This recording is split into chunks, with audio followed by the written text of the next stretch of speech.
Hi everyone, this week we're going to start reading a new book and it's called Frindle. Here is the cover for it. It's called Frindle. Look at the cover. What do you see in the cover? Who's in the cover right here?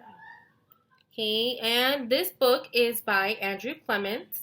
We're going to start seeing what it's about, okay? But I just wanted to show you guys the cover, what it meant, to see what is he holding right here and who do you think these people are right here? Okay, we're going to see. So, I'm going to start. So, here is one of the covers. It says Frindle. Here is the baby. What is the baby trying to get? Okay. Let's see. It looks like these are also like pen caps, if you see. Okay. So, let's start. This is chapter 1, and it's titled Nick.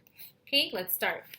If you ask the kids and the teachers at Lincoln Elementary School to make 3 lists, all the really bad kids, all the really smart kids, and all the really good kids, Nick Allen would not be on any of them. Nick deserved a list all on his own, and everyone knew it. Was Nick a troublemaker? Hard to say. One thing's for sure. Nick Allen had plenty of ideas, and he knew what to do with them. One time in 3rd grade, Nick decided to turn Miss Deaver's classroom into a tropical island. What kid in New Hampshire isn't ready for a little summer in February? So first, he got everyone to make a small palm trees out of green and brown construction paper and taped them onto the corners of each desk. Miss Deaver had only been a teacher for about 6 months, and she was delighted. That's so cute! The next day, all the girls wear paper flowers in their hair, and all the boys wore sunglasses and beach hats. Miss Deaver clapped her hands and said, "It's so colorful." The day after that, Nick turned to the classroom thermostat up to 90 degrees with a little screwdriver he had brought from home. All the kids changed into shorts and t-shirts with no shoes. And when Miss Deaver left the room for a minute, Nick spread about 10 cups of fine white sand all over the classroom floor. Miss Deaver was surprised again at just how creative her students can be. But the sand got tracked out into the hallway where Manny, the custodian, did not think it was creative at all, and he stumped right down to the office. The principal followed the trail of sand, and when she arrived, Miss Deaver was teaching the hula to some kids near the front of the room. And a tall, thin, shirtless boy with chestnut hair was just spiking a Nerf volleyball over a net made from 6 t-shirts tied together. The 3rd grade trip to the South Seas ended suddenly. But that didn't stop Nick from trying to liven things up. Lincoln Elementary needed a good jolt once in a while, and Nick was just the guy to deliver it. About a year later, Nick made the great blackbird discovery.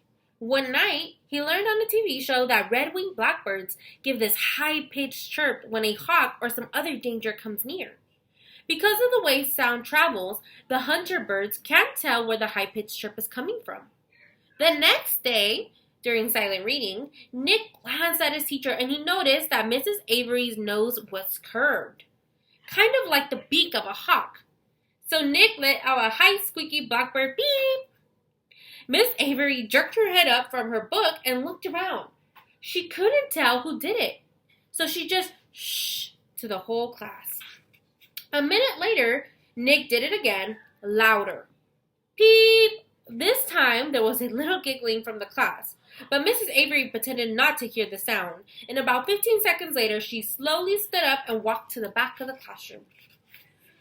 Without taking his eyes off his book, and without moving at all, Nick put his heart and soul into the highest and most annoying chirp of all. Beep! And Mrs. Avery pronounced, "Janet Fisk, you stop that this instant." Janet, who was sitting 4 rows away from Nick, promptly turned white, then bright crimson. But it wasn't me. Honest. There was a catch in Janet's voice as if she might cry.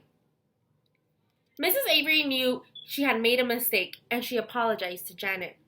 "But someone is asking for big trouble," said Mrs. Avery, looking more like a hawk every second. Nick kept reading, and he didn't make a peep. At lunchtime, Nick talked to Janet. He felt bad that Mrs. Avery had pounced on her. Janet lived in Nick's neighborhood, and sometimes they played together. Since she was good at baseball, and she was better at soccer than most of the kids in the whole school, boys and girls. Nick said, "Hey, Janet, I'm sorry you got yelled at during reading. It was my fault. I was the one who made that sound." "You did?" said Janet. "But how come Mrs. Avery thought it was me?" So Nick told her about the blackbirds and how Janet thought it was pretty interesting. Then she tried making a peep or two, and Janet's chirps were even higher and squeakier than Nick's. She promised to keep everything a secret. For the rest of Nick's 4th grade year, at least once a week, Mrs. Avery heard a loud beep from somewhere in her classroom. Sometimes it was a high-pitched chirp, and sometimes it was a very high-pitched chirp. Mrs. Avery never figured out who was making that sound, and gradually she trained herself to ignore it, but she still looked like a hawk. To Nick, the whole thing was just one long and successful science experiment, and Janet Fisk enjoyed it too. So that's the end of this chapter, and this chapter again is called Nick. So it's explaining, this whole chapter is explaining one character, right? A character named Nick. So we're going to see why he's important later on. But if you see in this chapter, they're really talking about, what's who he is, what he likes to do, that he doesn't fit into like a certain category, right? Where he's good, bad, or so we're going to see what he likes. But what does it look like to you? What kind of person does Nick seem like to you? Does he like to play around? Is he a serious person? What do you think?